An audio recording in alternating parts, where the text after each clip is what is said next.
खबरदार, crypto currency की खरीदो फरोख्त हराम है। मुफ्ती तकी उस्मानी के फतवे ने तहलका मचा दिया।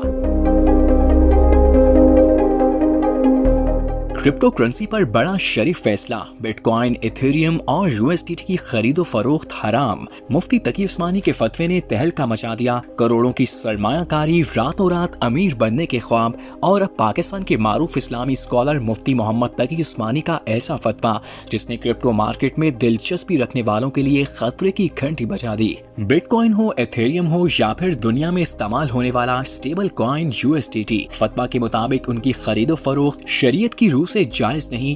दारुल उलूम कराची के ज़ेरे निगरानी जारी होने वाले इस फतवा में कहा गया है कि क्रिप्टो करेंसी इस्लामी असूलों के मुताबिक माल या काबिल मलकियत असासा नहीं।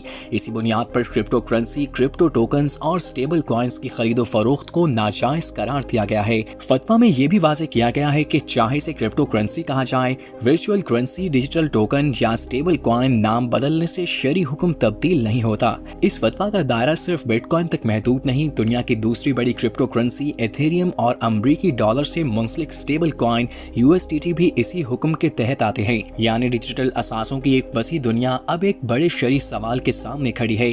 ताहम एक अहम नुक्ता भी समझना जरूरी है कि ये फतवा हुकूमती पाबंदी या रियासती कानून नहीं बल्कि एक शरई राय है जिसका मकसद मुसलमानों को दीनी रहनुमाई फराहम करना है। इसलिए कानूनी हैसियत और शरई हैसियत को एक दूसरे से अलग समझना जरूरी है।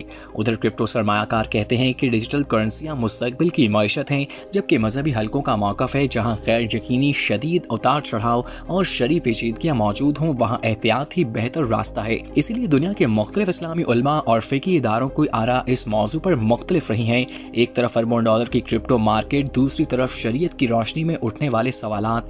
मुफ्ती मोहम्मद तकी उस्मानी के इस फतवे ने सिर्फ पाकिस्तान ही नहीं बल्कि पूरी मुस्लिम दुनिया में एक नई बहस को जन्म दे दिया है। अब सवाल यह है कि क्या क्रिप्टो वाकई मुस्तकबिल की करेंसी है या फिर ऐसा सरमाया जिससे मुसलमान को दूर रहना चाहिए। फैसला हर शख्स को अपनी दीनी रहनुमाई, तहकीक और हालात को सामने रखते हुए करना होगा।